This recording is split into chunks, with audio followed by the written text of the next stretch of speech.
SuperTalk Mississippi media production. Middays with Gerard Gibert is on the air. Middays with Gerard Gibert is powered by C-Spire. Power your home or business with C-Spire Fiber. To learn more, visit supertalk.fm/C-Spire. C-Spire Fiber powers SuperTalk Mississippi.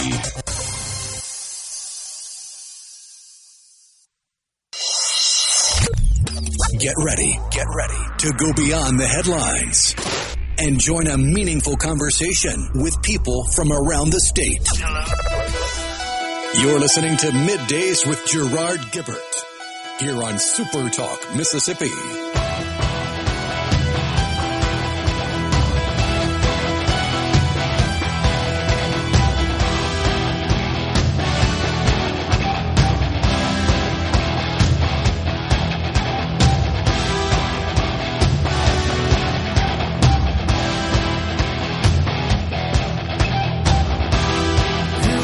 Good morning, everyone, and welcome to Middays, SuperTalk Mississippi.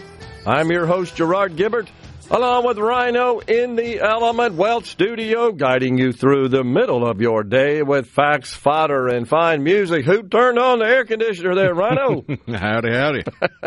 Shorts yesterday, bundled up today.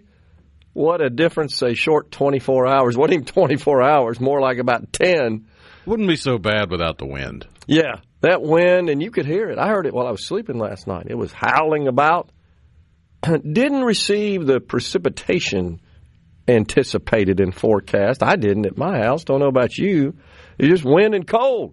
Shifted directions, did the wind out of the northwest now. That means a front is moving through, cooling things off. Yeah, this would have been nicer on Christmas in my view. Have a little cold weather for Christmas. Makes it a little more Christmassy, if you will. Yeah, I was joking with Rebecca about it. It's like, yeah, we got Christmas where it's warm, nice outside. Yeah. For the holiday where everybody tends to gather around indoors with family. And then it's going to be blisteringly cold for New Year's, the holiday, when everybody tends to go outdoors to play with fireworks. That's right. That's right. It is the final week of 2025, New Year's Day. That kicks off 2026 just around the corner, Thursday to be exact. And I know where you need to go, Rhino. I found the perfect New Year's Eve package for you. All right. Yeah, Times Square. Boy. That's a pretty popular place for New Year's. It turns out that the Knickerbocker Hotel, it's toasting its 120th anniversary with a $120,000 New Year's Eve package for couples. And they're describing this as, quote, a once-in-a-century celebration and, quote, the city's most elevated turnkey New Year's Eve experience. It can be yours, as the game show host would say, for a mere $120,000. I'd need to win a game show to be able to afford it. You needed to win that $1.8 billion lottery last week, right? Yeah. So this package, I'm reading from the ad here, reimagines, that's it for me. I can't go to anything that's got the word reimagine, a favorite term used among the liberals in this country. We've got to reimagine policing. In other words, we can't arrest people for committing crime. We got to reimagine it. It says the package reimagines New Year's Eve as a fully orchestrated journey, pairing luxury hospitality with high-touch styling, beauty, and wellness, all culminating in once-in-a-lifetime access to the Times Square ball drop, just 150 feet from the world's most watched countdown.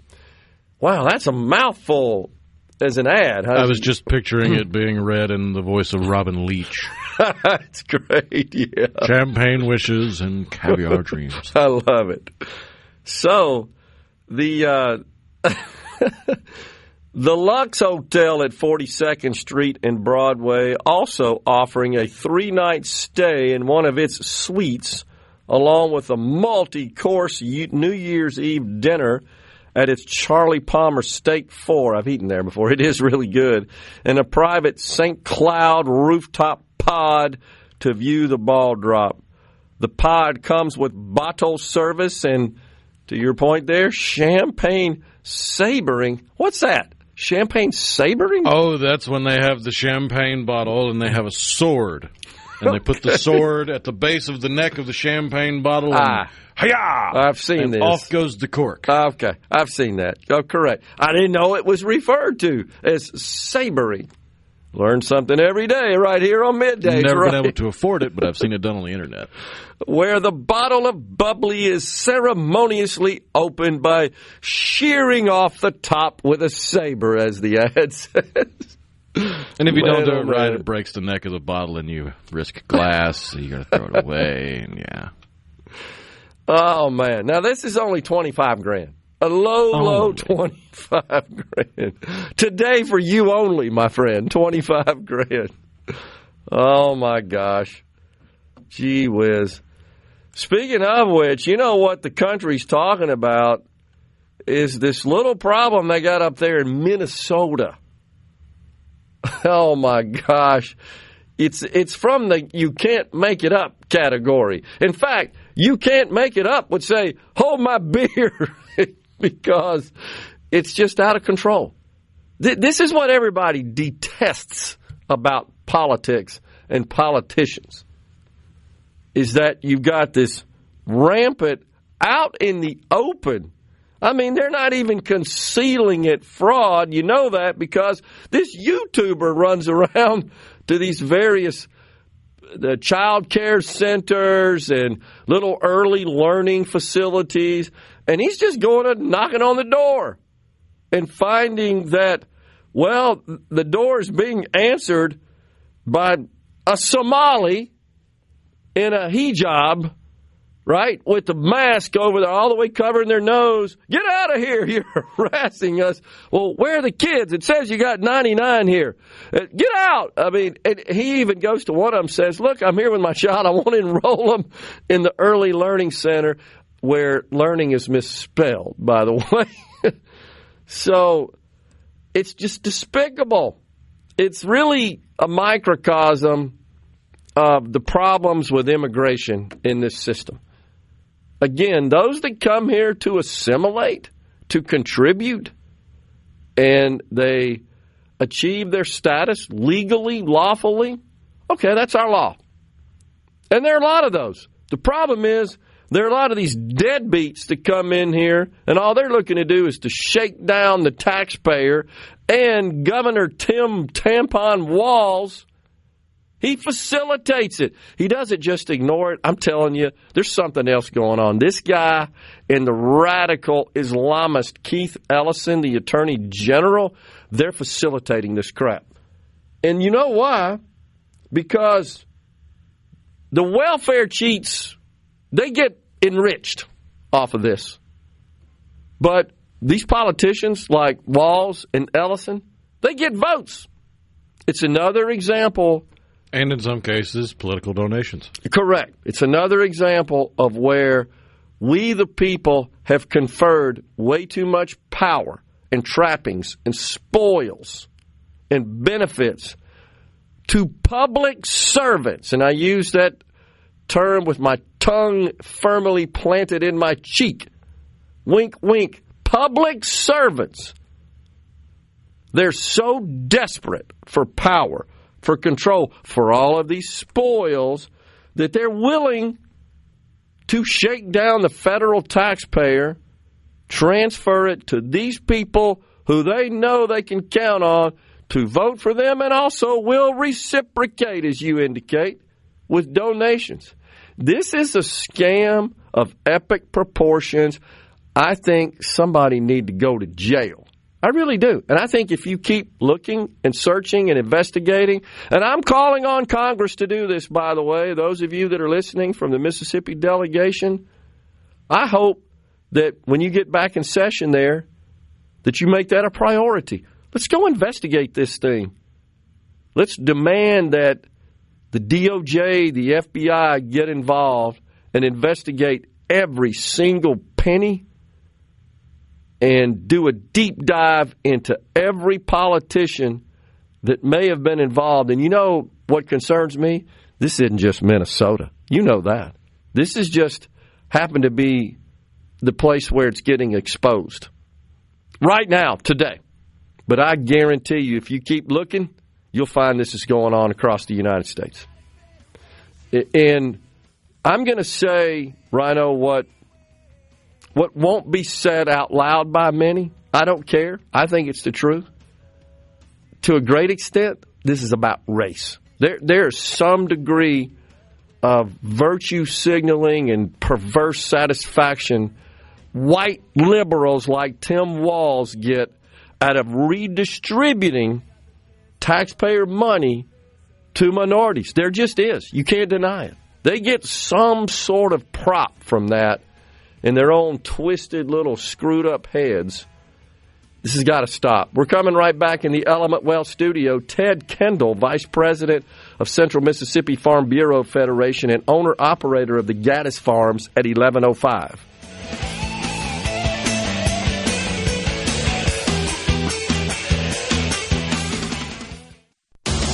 Hello. This segment of Middays with Gerard Gibert is brought to you by Covington County Hospital in Collins, where your health matters. Now back to Middays with Gerard here on SuperTalk Mississippi.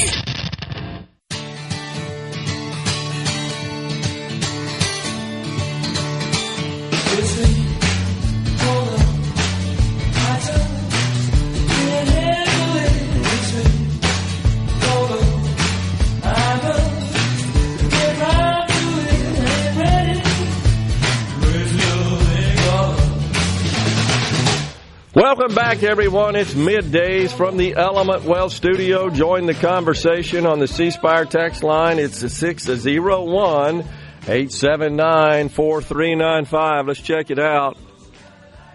Jerry in Waynesboro says, well, Trump's DOJ and FBI have been given an appropriate theme song with all the corruption.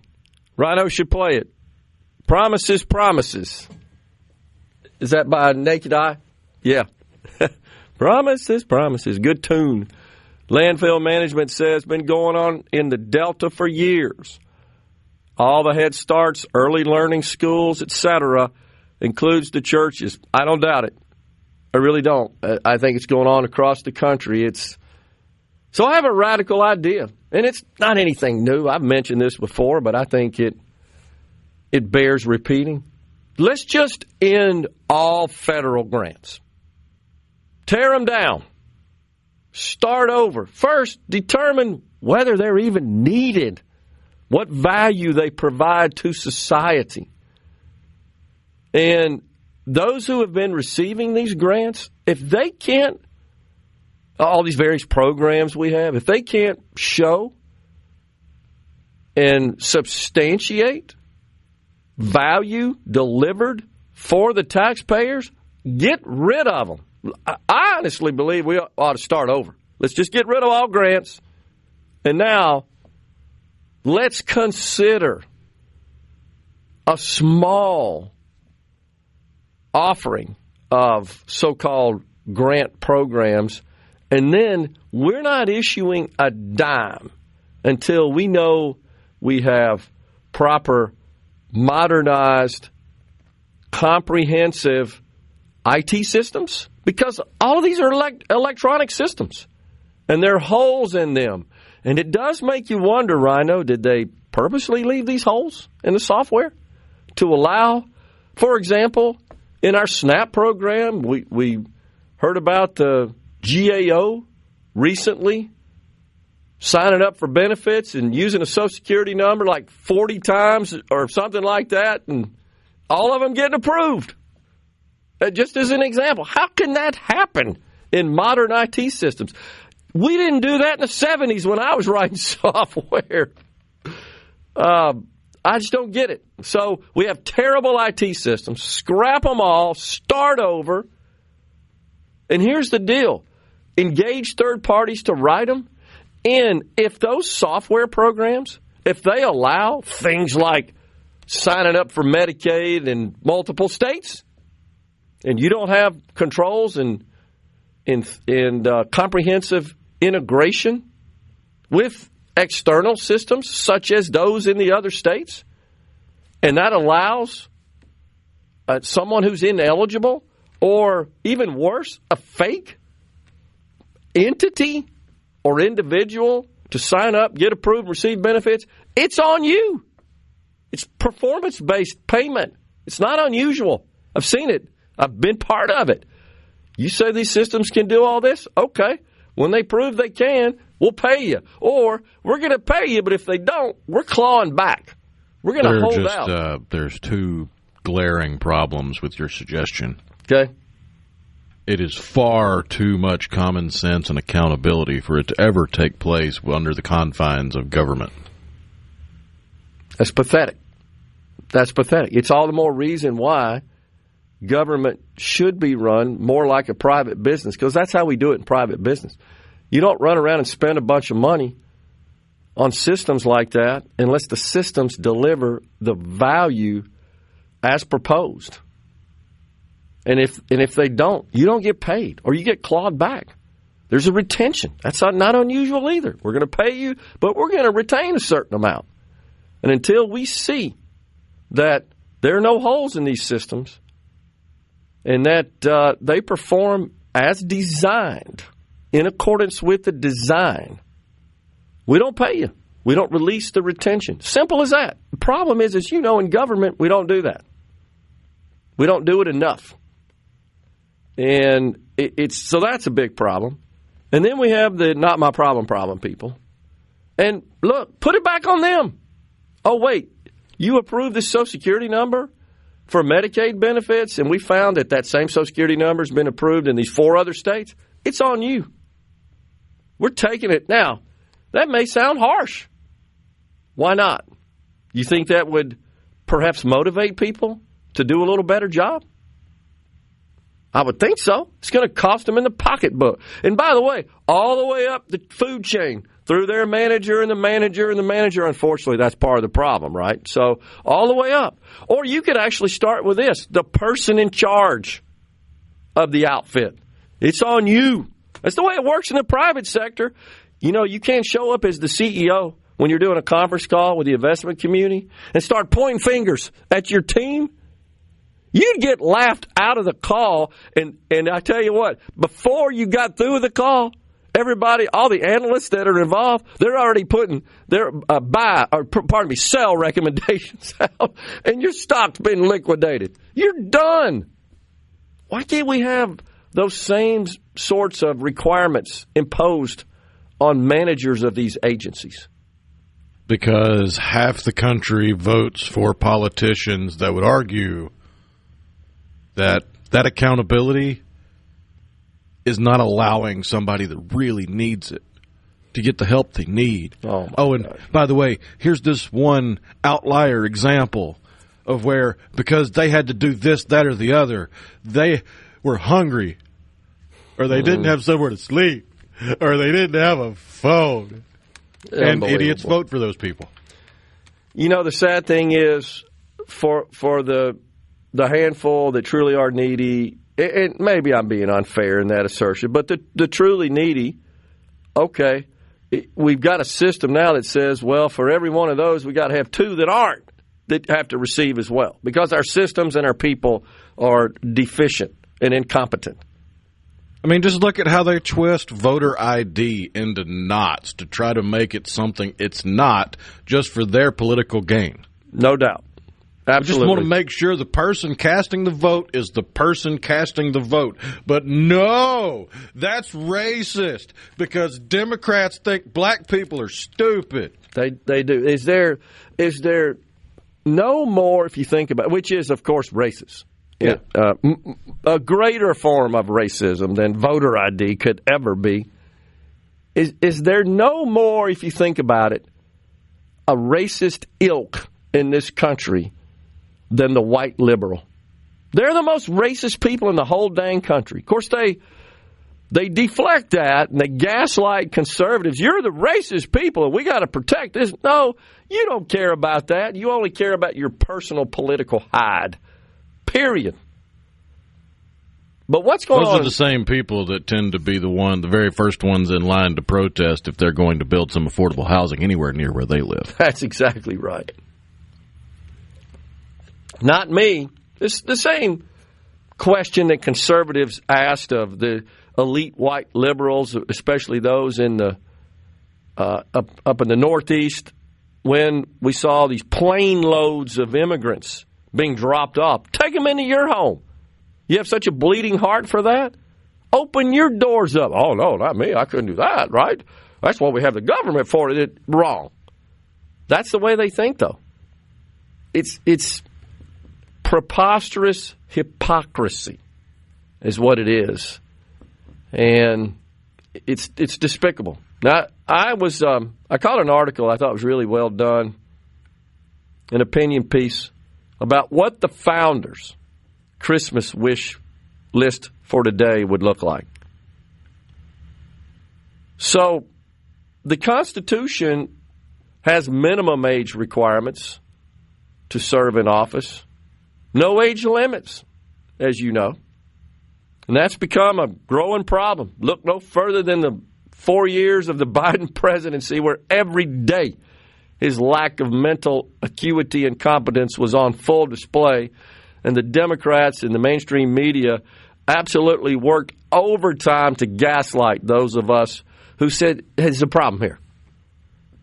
So maybe we need something along those lines. I don't know that I'd be in favor of just a hard age. You can't serve after that, but some sort of competency test?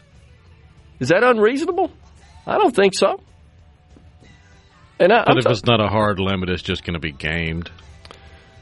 Well, it's a problem, right? I mean, you could put presidential candidates in little school desks on live TV, and you'd have people convinced, there's an earpiece, look at that earring, that kind of crap. Yeah, you're right. The founders also, of course, wanted the Senate to be the check on the passions of the people's house. Maybe we need to think about that with some ideas to help institutionalize the filibuster. Make the bar a little higher. We're coming right back in the Element Wealth studio.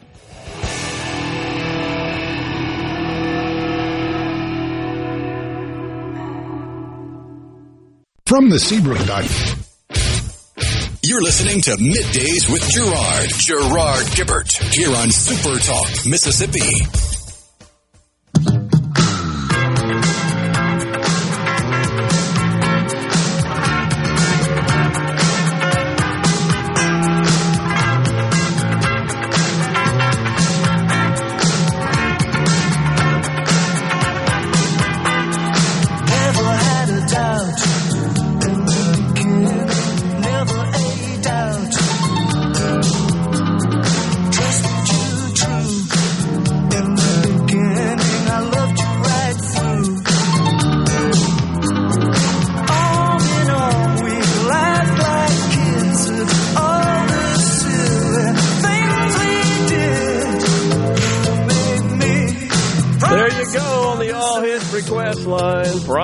Promises. Oh, geez. Okay, so a little more on what the founders' wish list would be like. Perhaps we should return to the period when our senators were elected in accordance with the founders' design, right? That there would not be direct election of senators. They would be appointed prior to the 17th Amendment. That's how it worked. That would change things up a bit. Also, the untethered majority rule. That was something that worried the founders. In Federalist 62, James Madison wrote that the effect of frequently changing rules was calamitous. Quote, poisoning the blessing of liberty itself. He went on to say it gives, quote, unreasonable advantage to the sagacious, the enterprising, and the moneyed few. That was pretty prescient. Isn't that what we're seeing today? Feels like it, doesn't it? So that's how you get a rule named after you. Exactly. Like the bird bath. Totally true. That's a great example of that. Named after Senator Byrd from West Virginia. He's the one that came up with this whole process we have called reconciliation. And there's a series of very complex rules that the Senate parliamentarian must apply to any measure that is being proposed for passage through the reconciliation process. It must go through that examination and evaluation, and the parliamentarian comes out and says yes or no, this will fly under the Byrd rules. And that process, that evaluation, examination, determination process is known as the Byrd bath. Right, named after him. You're right about that. And then we should revive federalism. Boy, we've drifted away from that to a great extent. I think the founders would like to see a restoration of the balance of power between the states and the federal government. And you know something else we got to do, because the Washington bureaucrats rely on you hear it all the time, the interstate commerce idea and the necessary and proper clauses. And they've been stretched beyond recognition at this point. I agree. Let's return to that. And you know what? I think the founders would also like to see a better fiscal process. Boy, is that ever broken with these continuing resolutions and omnibuses. And let's be honest, even though it's a legal requirement, the president sends a budget over. What a joke that is.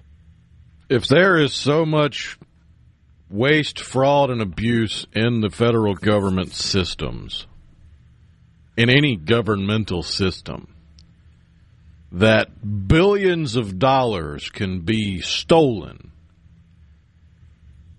and the only person that can seemingly find it is a YouTuber with an iPhone, that's pretty clear evidence that every single tax-paying American pays way too much in taxes. 100%. So does it not also beg the question, why do we have to wait for a YouTuber with an iPhone to go identify this? Because the vast majority of media, including the local media up and around Minneapolis and Minnesota, are friendly to the Democrat Party. No doubt. And they don't want to do anything that will diminish the political power of their buddies, the Democrat Party. I agree. It's not just mainstream media that's in the bag for the Democrats. You're right about that. Across this great nation, there are local newsrooms full to the gills with liberals that do not like saying a mean word about Democrats. 100%. You and I are the anomaly. What we do here is the anomaly. In the media world, it's the exception. There's no doubt. Just a small little beacon of the truth, honestly. But the point is, wouldn't you want to go don't answer that, because I know the answer is no. You don't want to go find the truth, because the truth would interfere with your agenda. I mean, it's just a dude in his iPhone. Thankful to all this fantastic technology we have today. Easy. Instantly available to the world. Real time, as a matter of fact. And if there were any real news people in charge of any newsroom within a 50-mile radius of any of those quote-unquote learning centers, if they were a real news person, heads would be rolling this morning, because how did you miss this story? But that's the problem. 100%. Those newsrooms aren't full of real news people, real journalists with real integrity. No, they're filled with mouthpieces for one side of the political spectrum. And proud of it, sadly. Charles in Matheson on the C Spire text line says, that's the problem. Nothing ever comes of the political corruption. Just more hot air. Well, we've done what we can. We're imploring our delegation, at least, to take a stand and make some proposals to the speaker, to the leader, to do a thorough investigation, and not just in Minnesota, but start there, because I think it will provide leads to much more, not only in Minnesota, but other states. But I think it's fair to say it's more prevalent for obvious reasons in the deep blue states. Illinois, New York, Connecticut, California, Washington, Oregon, where I think you'd find more cases. And I'm not saying that doesn't happen in the red states, because it does. And we should take a more active interest in it in Mississippi. I mean, beyond just what the auditor does, coming in and auditing books and finding irregularities in the financial records. I mean, beyond that. Because the problem is a lot of this won't show up in a plain old audit. It's legal. It's just stupid, and it's being stolen. It's improper. That takes a different level of investigation beyond auditing the accounts of an entity. Now, somebody on the C Spire text line says they agree. Let's just start over. Yeah, starting over with federal grants is a great idea, and maybe that needs to apply to state-level grants as well. Let's just start over. Get rid of all of them, because none of them can be trusted at this point. Then let's stand them up one at a time as needed. And I'm telling you, the vast majority of them are worthless, not providing benefit to the taxpayers. And also keep in mind, we're $2 trillion of annual deficits. We have to borrow money to fund this crap. That's even more despicable when you think about it, more angering. We're borrowing money for this, for it to be laundered back to Somalia. With some estimates putting it up near the entire GDP of Somalia. And Gary in the Berg just sent this in. I was saying that I think at the heart of this, as often is the case when you're dealing with white liberals, is race. And he sent an article here from, that's today. Tim Walz calls journalist Nick Shirley, that's the YouTuber that's running around uncovering all of these scams, a white supremacist. Of course he would. Just because up until, the last 12, 18 months, that was a scarlet letter. An elected official called you a white supremacist. That's the albatross around your neck for the rest of your life. There's just one problem. They love to use the word woke. Well, society has woken up to the overzealous application of racist terms to people that aren't racist. And they're getting sick and tired of the Chicken Little nonsense from the Democrat Party. Whenever something doesn't go their way, they start crying about racism. That's the default. Instant. Because it worked for a long friggin' time. You're still working, unfortunately. But it ain't working on people with a level head on their shoulders, with a clear mind, clear eyes, and a clear heart that know they aren't racist. They're just willing to speak the truth. Yeah, I agree. Earlier we were talking about a potential founder's wish list, one of those being, hey, look, once you've served a while, get back. Get the hell out of there. No, they won't do it. Very, very infrequently will they do it on their own accord. And there are no age limits at the top end, as you know, in our Constitution, in our law. Robert and Brandon says they have hard age limits on federal employees and military personnel. What's wrong with having it for congressional members? Yeah, I hear you. I could possibly be talked into it. We're stepping aside for a break, coming right back in the Element Wealth studio. I'm here with... You're listening to Middays with Gerard here on SuperTalk Mississippi.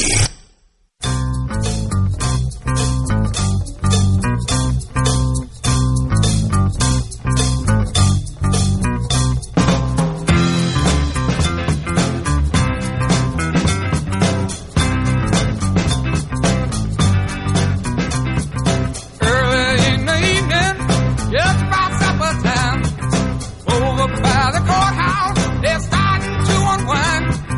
4 kids on the corner trying On the C Spire text line, we were just talking about just the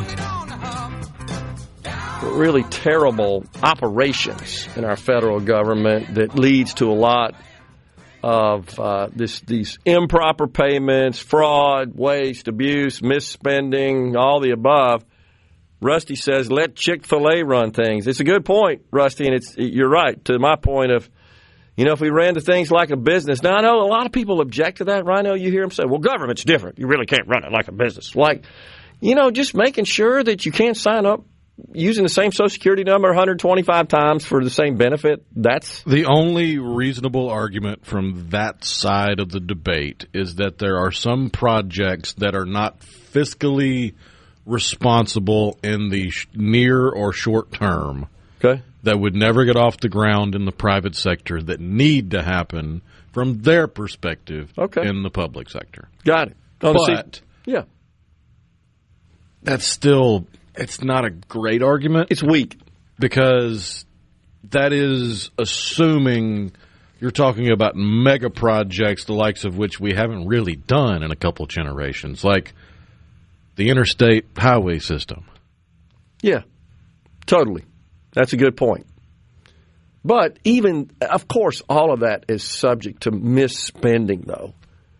It's something it happens locally in Mississippi. I've talked many times about the terrible procurement policies we have that do not require competitive bidding for certain services. And those it's not fair to say they get scammed, they just get abused. How about that? And I would encourage everybody out there, go attend a city council meeting. Go attend a supervisor's meeting and watch how they award and contract for certain services. There's no competitive bidding. It's just, well, my brother-in-law over there is a pretty good lawyer. Let's hire him. Maybe I'm exaggerating a little bit. Not a lot, though. I'm telling you. We got to fix that. And I can't get the legislature to act on that. We've talked about it since I've been doing this program because I've personally been involved in that as a vendor to the public sector. Because what my company did not enjoy the benefits of exemption from competitive bidding. And that's fine. I wasn't arguing to change law to allow us to be part of that, what we did. I was arguing the opposite. Why don't you make the lawyers and the accountants and the insurance and the engineers, why aren't they subject to the same procurement policies that make sense in the city of Jackson? Something we talked about with Senator Horn, newly elected mayor. They have had these minority participation requirements in their procurement policies for 30 years on the books. Guess what's happened to the city over the last 30 years? It has declined precipitously. Maybe there's a connection. I believe there is. But there's no appetite in our legislature to prohibit such practices. Because there's no easy, short, soundbite way to explain its purpose to fight the fact that Democrats will immediately blow their tops, lose their minds, and call everybody that's a proponent for it racist. Yep. And I've heard members of the legislature say, well, we can't do that because that may mean that they would not be eligible for certain federal funding. Like, what? That's terrible as a crutch, as an excuse. No, do the right thing. Essentially, it's sanctioned racism.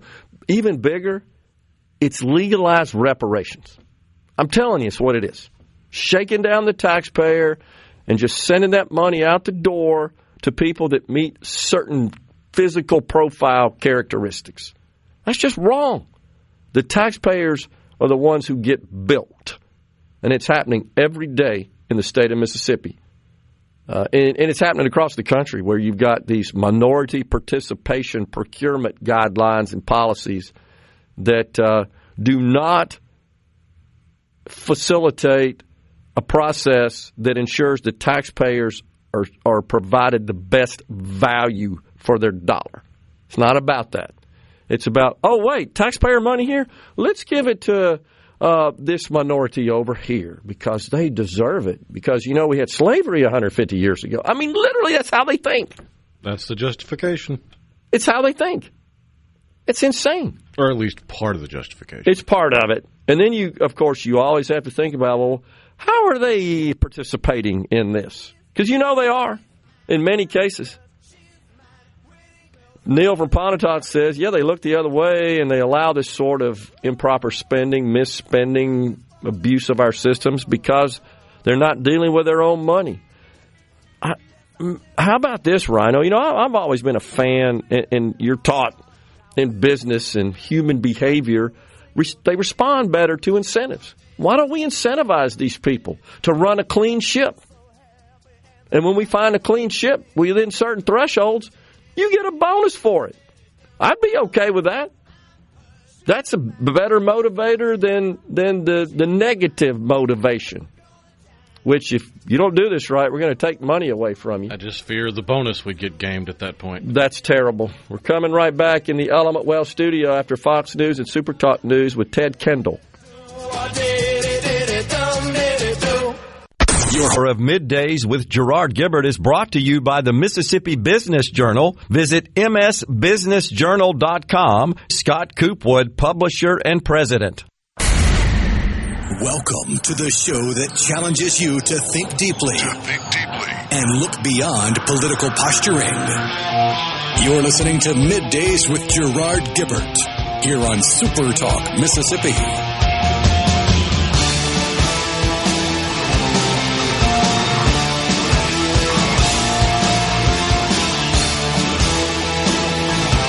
Welcome back, everyone. It's Middays from the Element Wealth studio. We're kicking off a brand new week, but it is the final week of the year 2025, hour 2 of the program. We now welcome Ted Kendall, Vice President, Central Mississippi Farm Bureau Federation, and owner-operator of the Gaddis Farms. Ted, good to see you, sir. Thanks for coming in. Move your mic a little closer up to you. Glad to be here. Yes, sir. So talk a little bit, Ted, just introduce your operation, your family. You guys have been in the farming business in Mississippi a long time. We have. We've been in business out in western Hinds County since the late 1800s. We grow corn, cotton, soybeans, beef cattle, timber operation, and have a cotton gin out there, so got several things going on. So suffice it to say, your family has seen all the ups and downs in the agriculture industry. But first, thank you for being in the industry. Everything you guys do is critical to our society as a country and our very existence. But to make it that long, that's impressive, Ted, to have that kind of staying power. Well, you're right, and we've seen a lot of ups and downs, and as you can see, we're pretty diversified, so that's helped out. Yeah. And we've been at it a long time. So recently, the Trump administration announced an aid package for farmers that have been, I guess, suffered the consequences of the trade war. A $12 billion aid package. Tell us how you see that money helping farmers in Mississippi, if at all. Yep. The Farmer Bridge Assistance Program. Okay. Like I said, $12 billion. I think $11 billion of that is dedicated to what you would, I think, kind of call the conventional row crops. The other billion goes into specialty crops. But it's a bridge. It's a bridge to hopefully better markets. That's what we're all hopeful for. Mm-hmm. And it's also a bridge to this fall, to October, November, when the components of the One Big Beautiful Bill, which I think's been renamed, but I don't know the new name. But there were some components of that dealt with the Farm Bill that will be very helpful to farmers. It increased the reference prices and some limits. And it'll help us a lot, but like I said, we won't see the benefits of that until October. Okay. And unfortunately, we're on about year 3 of some really severe deficits in the row crop industry in Mississippi. Costs of production has far outpaced the returns, and the row crop industry in Mississippi and nationwide, actually. I mean, there is some severe pain out there, and this bridge program will hopefully get some farmers some help acquiring loans and getting suppliers paid off, and because we've been running at some pretty good deficits over the last several years. And Ted, the banks, the banks of Mississippi, whom the farmers rely on, right? They typically have to borrow money to get their crop in the ground, and then when they harvest and sell it, they pay those loans back. The banks have been a little hesitant, a little reluctant. Absolutely. What's happened in the early 2020s? There were some good markets, and we made some good crops and built up some equity. But over these last 3 years, we've burned through that equity, and folks are pretty strapped in a lot of cases. And you're right. Farmers are having conversations with lenders now and suppliers about 2026, and unfortunately, the economics are no better now than they have been, and there's some good farmers that are struggling to be able to make a crop this year. What do you need, Ted, to turn it around? Anything in particular from government? Is this just you and I were talking offline? It's a classic demand and supply. Yeah. It's maybe agricultural products and the agricultural industry may be the last just purely subject to demand and supply. Yeah. What we need are better markets. We as farmers do not want to have to rely on these supplements from the federal government to be able to, do what we do. Yep. We need better markets. We've had some serious trade disruptions over the last several years.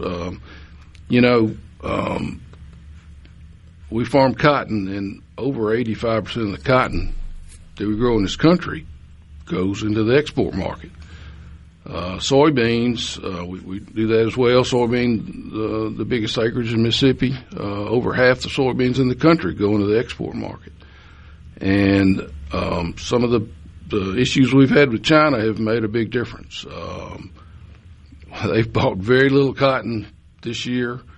Up until the agreement that the president made recently, they had bought almost no soybeans, and they bought of the 50% that we export, they bought over half of them over the last several years. So that makes a huge difference. So with this recent agreement that the president announced, are you seeing action there? Because hasn't there always been some concern about China keeping their word on this deal, right? Yeah, they've made agreements before and not always followed through with them.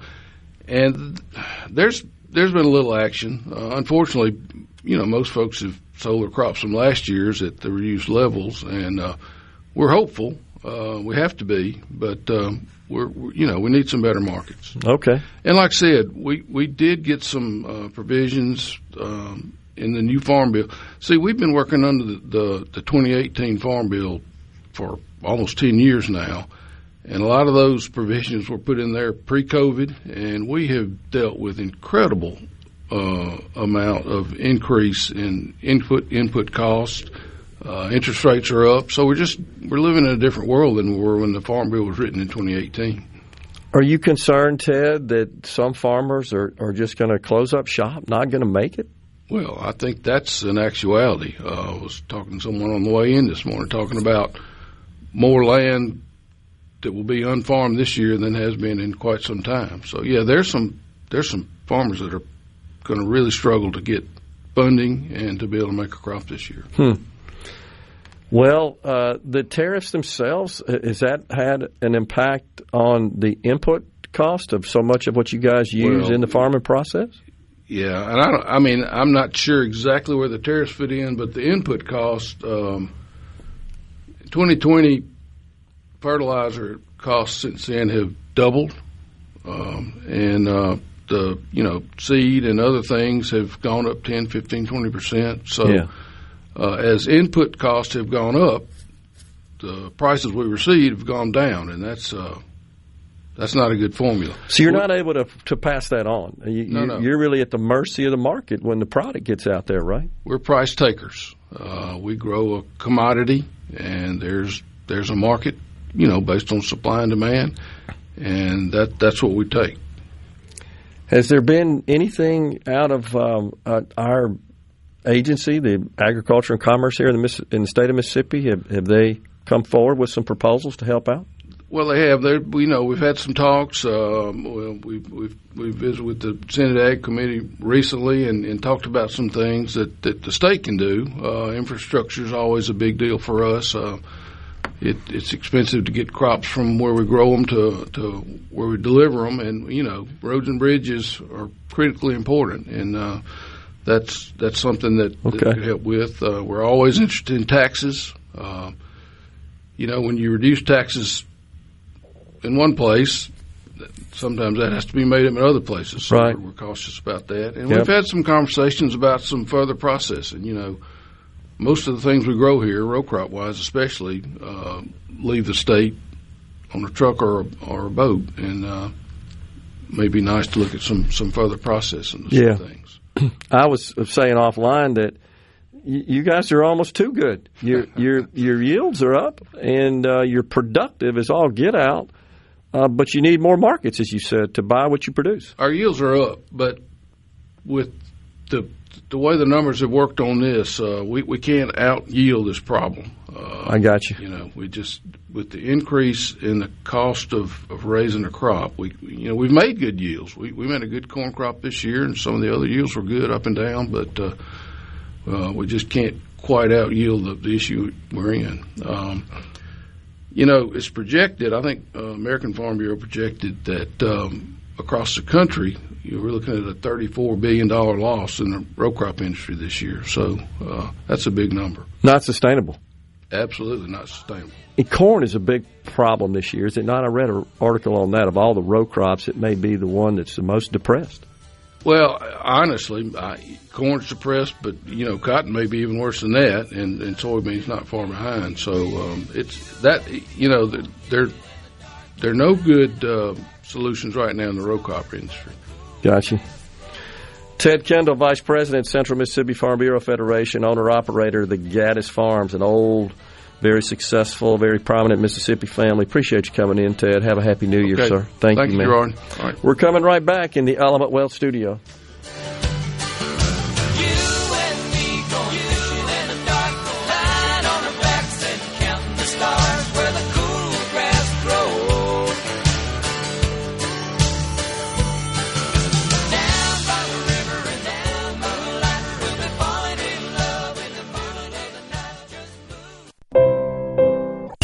Middays with Gerard Gibert. Let's do this.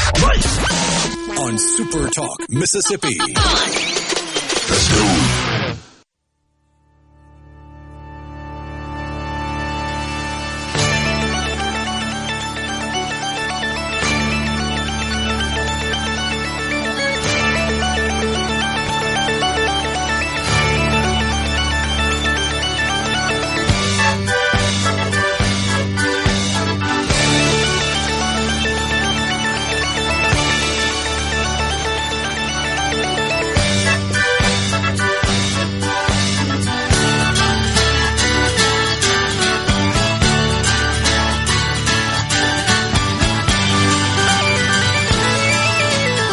Welcome back, everyone. That sticks with fooling yourself.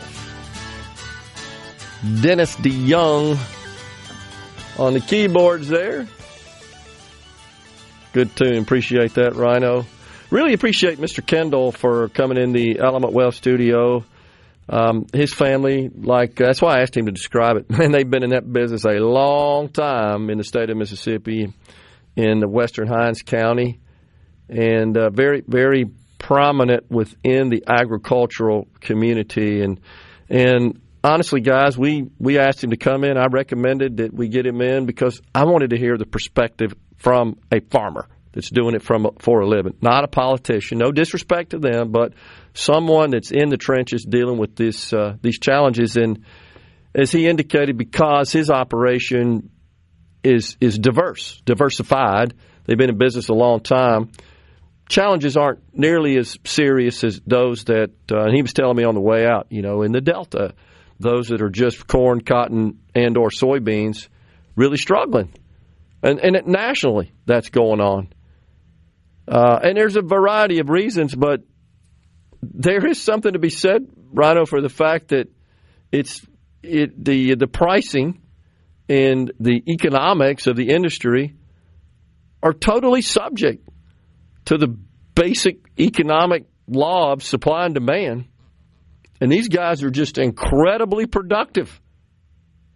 And I know there are people out there that don't want to hear this, but it's technology that's made them productive. You can't deny that, can you? It's technology. And if you think John Deere is a tractor company, they're not. They're a technology company that happens to make tractors. Well, considering their newest cutting-edge spray technology utilizes AI-trained sensors to only spray the plants that need to be sprayed, it's pretty easy to draw the line between technology and productivity. And I know that there's some out there, like Bernie Sanders, who doesn't want to hear this. He's on a crusade, to implement a moratorium on data centers. Guess where that AI technology is processed? Data centers. So you would say, oh, we can't use the farmland for data centers. No, it's quite the opposite. The farmland are using data centers to farm. I know, second-order thinking again. And it's a beautiful thing. Look, wild hogs do more destruction to farmland than data centers ever thought about. Unbelievable. And that's not to say we just ought to go just demolish all the row crops and stick data center buildings on them. I'm not suggesting that. But you're fear-mongering. You're barking up the wrong tree. That ain't the problem. Man, oh, man. Well, I get off my little soapbox there. Jerry in Waynesboro says, the Pentagon failed another audit. Trillions this year. I agree, Jerry, and I know, Rhino, you've been passionate about that issue as well. They've got trillions of dollars of assets. And I've said it before, and I'll say it again. It would be completely different if some four-star general was sitting there in a hearing in Congress and said, look, we know where this is. I just can't discuss it openly. When we go behind closed doors in a confidential meeting, I can disclose it. Yeah. In the skip. We don't even get that. They ask him where it is, and the four-star general's just there with a dumb look on his face like, I don't know. That's so true. We can't find it. That's a good point. But we just increased the budget by like $40 billion. It's $905 billion this year. $905 billion. That's double, by the way, what it was pre-COVID. Double. And there are now more concerns coming from the Pentagon about how China just looks like they've reignited the arms race. This looks more like Russia and the United States of the 70s and 80s. Well, China's saber-rattling mainly because Japan is not kowtowing to them anymore. Yeah, that's probably true. With the new prime minister in charge in Japan, all they said was that if China gets aggressive, we will be forced to defend ourselves and our interests. And China got really offended by that statement. You're so right. To the point where there was a Chinese minister literally saying that the Prime Minister of Japan should be beheaded for such language. Yeah.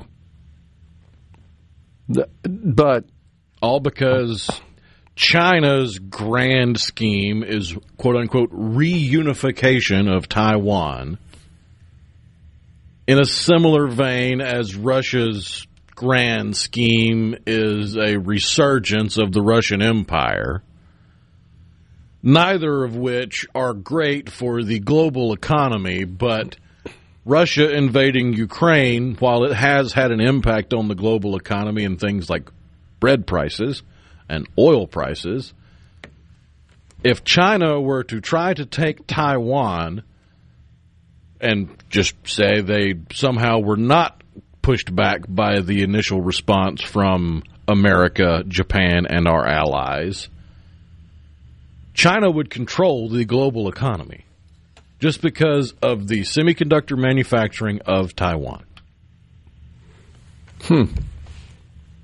I do believe that we have, but considering the plans that have been in place to combat China taking over Taiwan, the ones that are publicly known would likely stop China in its tracks. Yeah. So I can only imagine the ones that I'm not privy to. I don't have access to those plans. I would imagine those are a little bit more severe than the ones that are publicly available. Yeah, I agree. But even the ones that are publicly available, really the only way China gets away with it is if they catch us with somebody like Biden in charge again. It is an impetus and serving as a catalyst for the 4 stars in the Pentagon to say, we got to have more money, right? We got to have more ships and more planes and more bombs and more tanks. The U.S. defense budget in the president's first term in 2016, I know it's 10 years later, and you got to account for inflation and all that sort of stuff. It was $580 billion.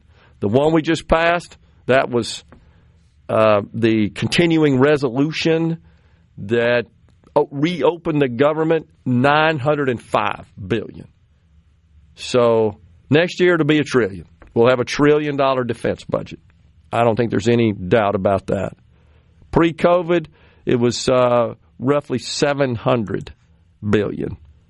So on a continuous trend upward, that's the most thing out of that. Ricky in Aberdeen, appreciate it. Ricky says, I hope that 2026 is a better year for all of us. Amen to that. Sent us a little card with Snoopy and the birds and some balloons. Look like they're ushering in the new year. He says, just in case I miss you guys tomorrow, Wednesday. Appreciate it, Ricky. Hope you have a great one as well. Thank you, man. On the C Spire text line, nothing will ever change until people start going to jail and doing real time. Look, I think in that Minnesota situation, keep looking. I think you can find some connections to elected officials that were involved, may even benefited financially somehow from this fraud. Yeah, they need to go to jail if that's the case. I just think we need to really review all of these grant programs and systems. And again, I still think we ought to just shut them all down until we get our arms around them, because clearly they're all out of control. While I agree with that, it's not feasible. If it didn't get shut down in 2020 to save money because we couldn't make any money, yeah, it'll never happen now. Well, you're probably right from a practical perspective. And from a political perspective, the second you even mention it, the Democrats are going to come out and rally the troops of the bleeding heart blowhards to talk about, you're trying to take away an education from the kids. You get the racist Even narrative again. Those idiots that vote Democrat are unwilling to accept the reality that behind those doors at the learning centers where learning's misspelled, there's not a single stinking kid. It's unbelievable. And got like 1.2 million or something insane like that. Kevin in Monticello says farmers and loggers, both ag, are the only industry that I know of that pays retail for everything they buy and gets paid wholesale for everything they sell, and someone else dictates the price of both. Paul in Meridian says our state needs to get behind hemp and bamboo production, look into their building materials and clothing. Interesting. I wonder what they would say if the person was black or another race. They would spin it somehow. That's probably Whatever happened true. to stop Asian hate? I think you have your answer. They just ignore it. That's exactly right. All right, we're going to take a break in the Element Well studio. It's a Monday. Ricky Matthews, SuperTalk Outdoors at 12:05. Half an hour of middays remains.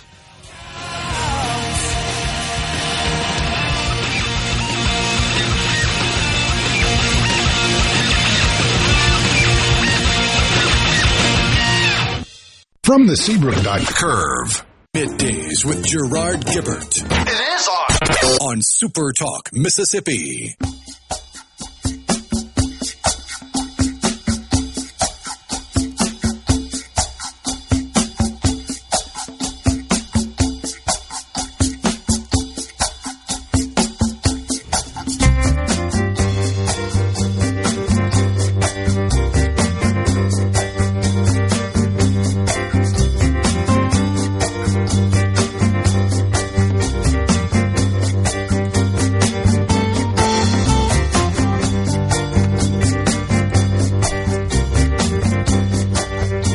Welcome back, everyone. It's Middays from the Element Well studio. Thomas in Greenwood says, at what point Will we stop subsidizing farmers? I don't think it's the proper role of government to subsidize any business with a business model that doesn't work. And even in the years when commodity prices are high, we will pay subsidies. Let's see here. Something else that's been talked about quite a bit lately and is gaining some steam across the country, property taxes. That seems to be the tax that people love to hate more than any of them. Of course, you know that in the state of Mississippi, we're phasing out the income tax.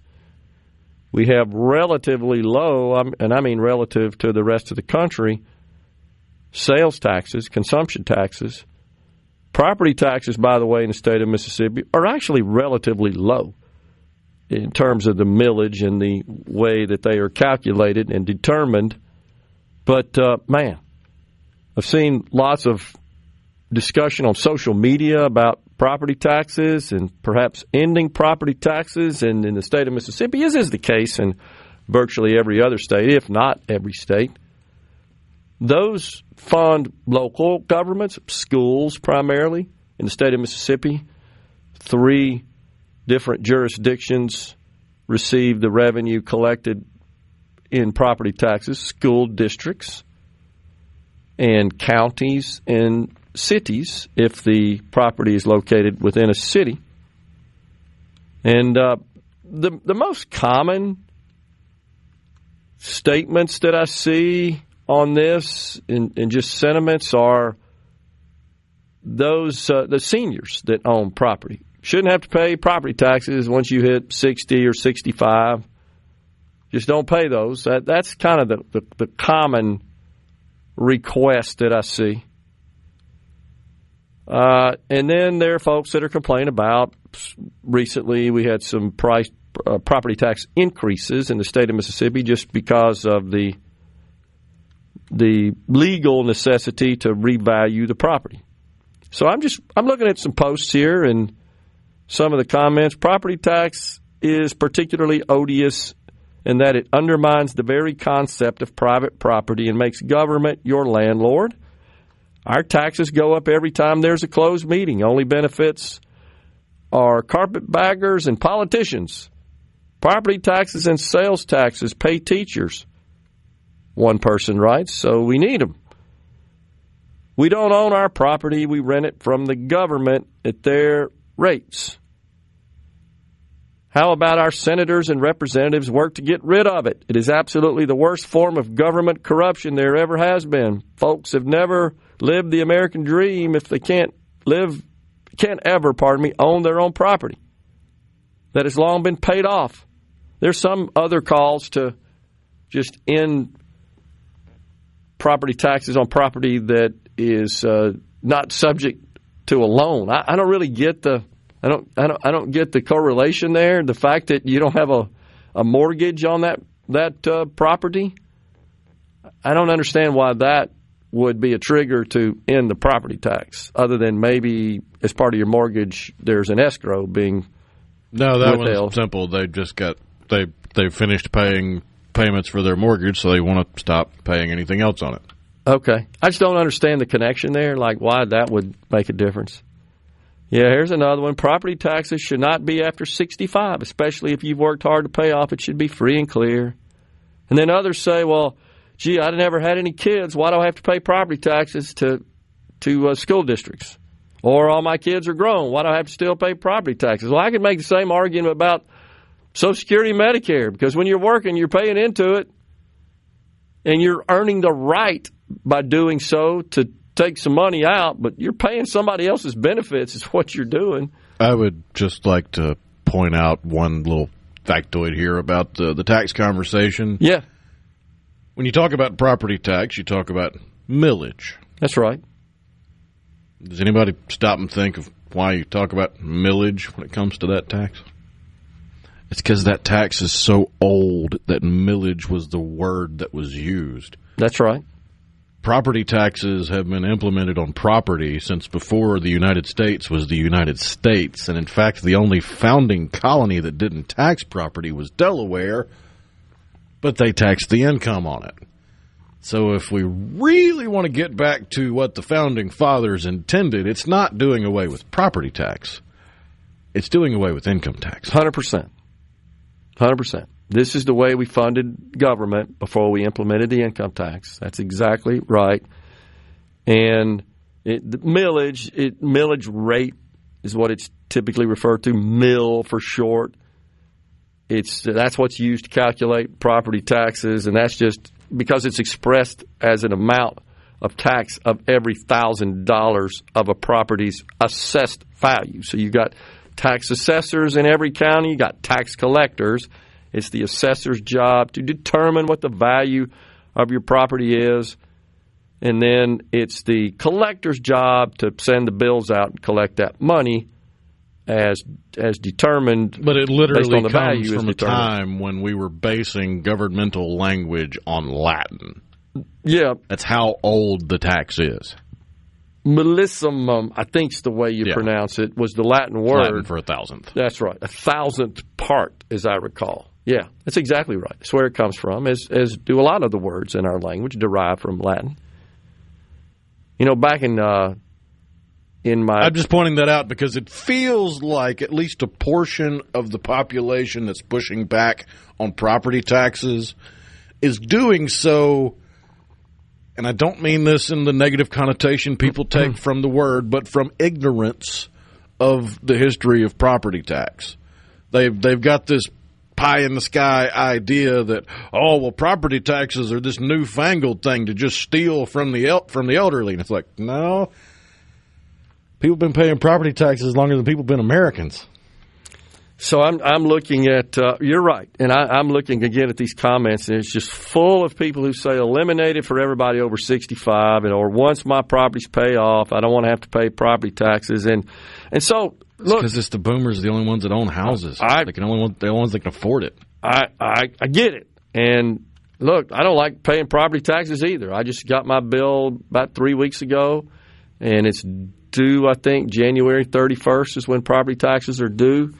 I don't like paying that either. But I guess the question is, since that money stays local, which is the primary source of revenue for a county, and in some cities it's a major portion of their revenue, and sometimes it's more than sales tax revenue. It just depends on the city and the retail sales within their city limits. And then you got the school districts. So you got funding that comes from the state per student that goes to the district, and then you got the local portion. Then you got the federal portion, which, by the way, in order, it's state, federal, local. The federal government's contribution to the education of the children in the state of Mississippi, because we're poor. Bottom line is we get more money from the federal government. We're more reliant on the federal government. That's what we got to change and focus on in Mississippi because of our poverty. And we could certainly eliminate the property tax, but there would be a hole in school district budgets. Now, a lot of people would say, well, you could easily shore that up, just get rid of a lot of the back office costs. Okay, fine, but then you wouldn't have any money to pay teachers more. And a lot of folks want to see teachers paid more. So it's a spiral to a great extent. We could certainly get rid of it. My preference would be to get rid of it and replace that funding. Well, first of all, we need to certainly get more efficient in the operation of our schools, and that starts with some school district consolidation to eliminate some of the back office costs associated with having multiple districts. I think that's the first thing to do. That's not nearly enough to offset the amount of property taxes that are raised at the local level that fund school districts. But the next thing to do would be to increase the sales taxes. Nobody wants to do that either. They just don't want the taxes at all.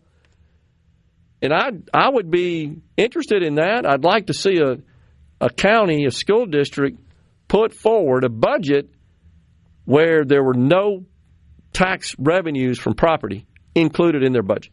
I'd like to see what that looks like. That would be interesting. What would happen is you wouldn't have any sheriff's departments in the counties. And school districts would, you think we got a teacher shortage now of about 6,000 teachers. I think you'd see that balloon to triple that. wouldn't be able to pay. You just have to let teachers go, and we'd have 150 kids in the classrooms.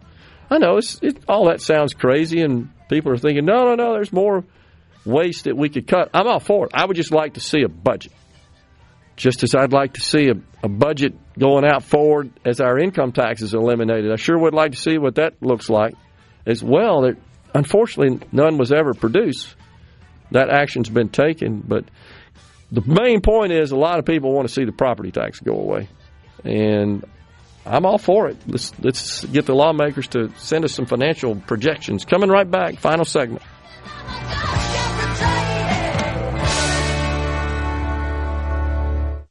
Up of Mississippi. Are we going to do this? Middays with Gerard Gibert. Keep rolling. 3, 2, 1. On SuperTalk Mississippi.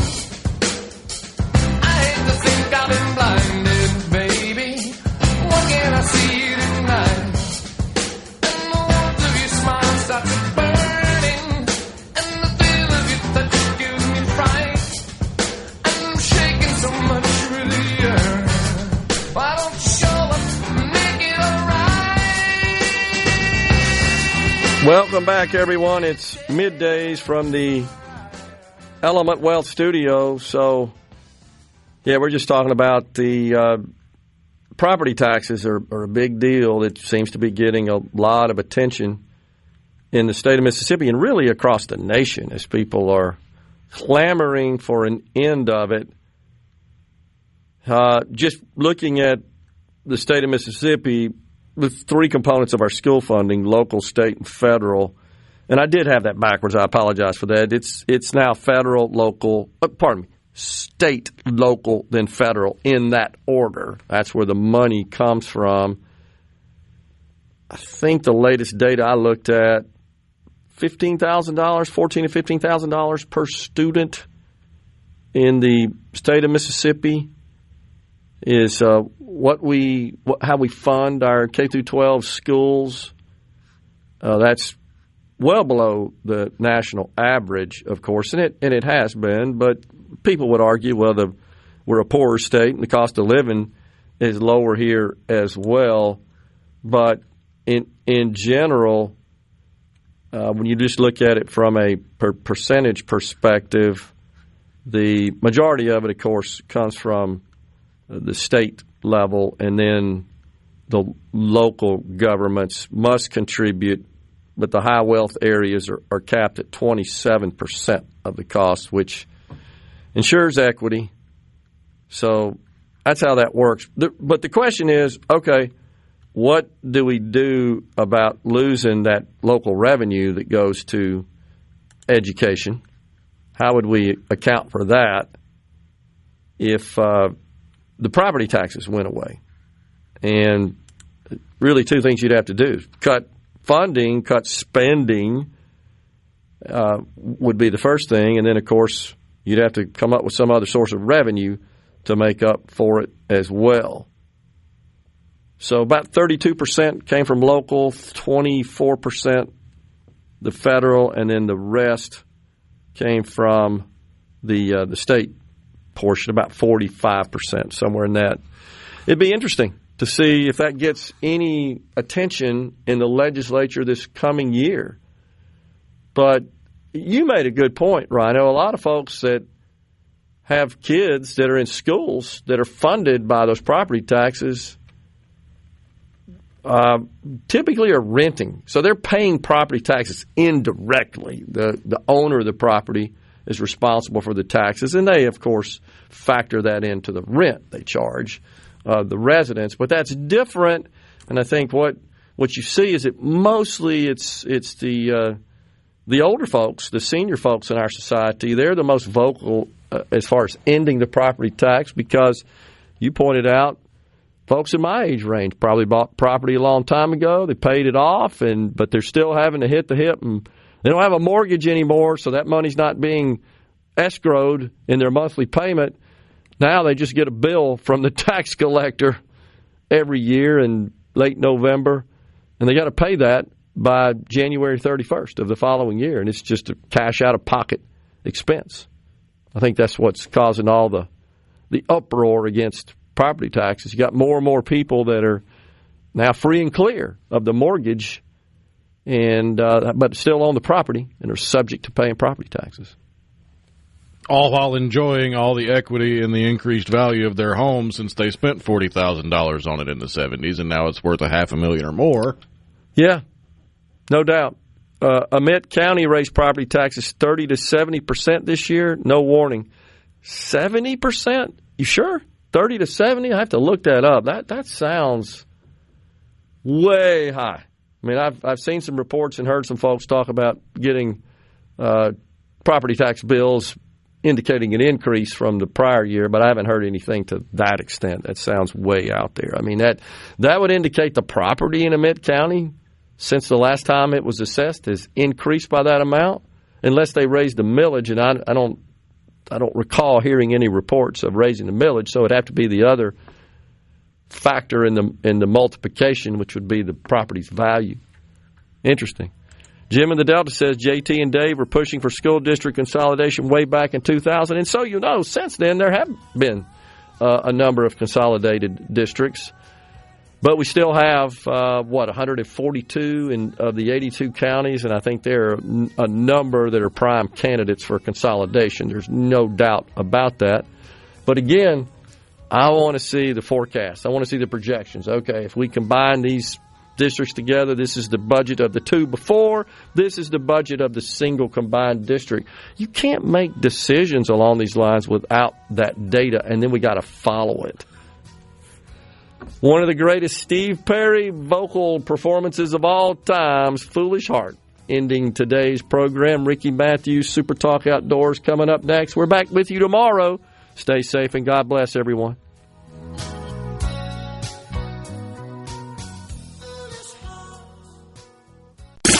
A SuperTalk Mississippi media production.